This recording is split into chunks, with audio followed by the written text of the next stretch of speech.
Halo Sobat Mania, kembali lagi di BRC Official, ada kabar menarik nih mengenai PSM Makassar, berusaha kembali ke jalur kemenangan, pada pekan kelima, Liga 1, 2024/2025. Ayam jantan dari timur, akan menjinakkan Singaedan. Arema FC, sedang limbung menatap laga itu. Juara Presiden 2024 itu, belum pernah menang, di Liga 1 musim ini. Dalam 4 laga, yang telah dijalani, Arema FC cuma bisa bermain imbang 3 kali, saat melawan Dewa United skor kacamata. Persib Bandung, 1-1, dan Bali United skor kacamata. Lalu, sekali kalah saat menghadapi Borneo FC Samarinda, dengan skor 0-2. Di sisi lain, PSM Makassar menjadi tim yang superior, di Liga 1 musim ini. Dalam 4 laganya, pasukan Ramang meraih 3 kali menang dan sekali imbang. Lawan yang dihadapi PSM pun, bukan tim kaleng-kaleng.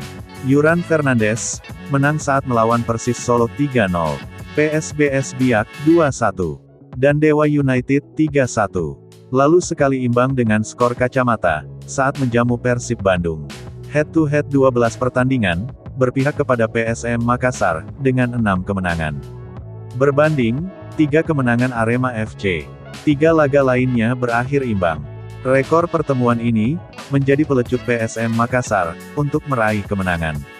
Tambahan 3 poin, membuat mereka menjauh dari kejaran tim lainnya.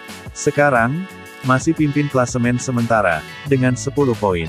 Namun, jika seri atau telan kekalahan, posisinya bisa lengser dari pucuk klasemen. Borneo FC, menjadi tim terdepan bisa menyalip Laskar Pinisi.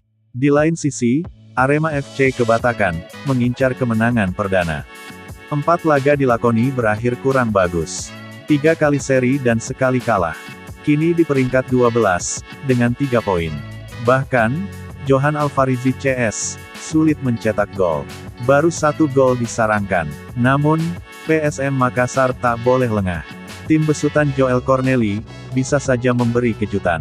Apalagi, Arema FC, berstatus sebagai juara Piala Presiden 2024. Nah itu dia sobat untuk update kabar hari ini, bagaimana pendapat kalian sobat? Tulis pendapat kalian di kolom komentar ya sobat, dan jangan lupa like, komen dan subscribe.